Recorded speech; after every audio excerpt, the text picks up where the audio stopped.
I have got the black Mumba. Now, this is a case for the Galaxy S9 Plus.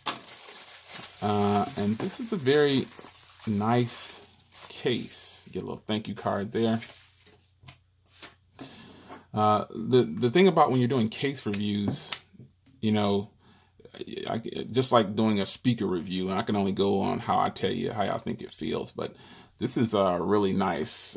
There was an old game called Cubert back in the day, and this is what this reminds me of. This is actually a textured back, and I like how this is cut out right here with the sensors.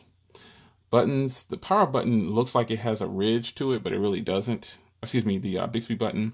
The power button has a little bit of ridge, but the Bixby button looks like it, but it doesn't. Buttons are kind of leveled out, raised up nice.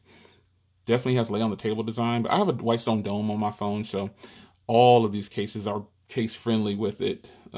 You know, they work well with the glass, but it's got a little bit of lip. These will all work. Any case this plastic should work perfectly fine with wireless charging. This is a very nice case though. Really like this. So that's the Mumba. Real brief and to the point for you guys. Galaxy S9 Plus.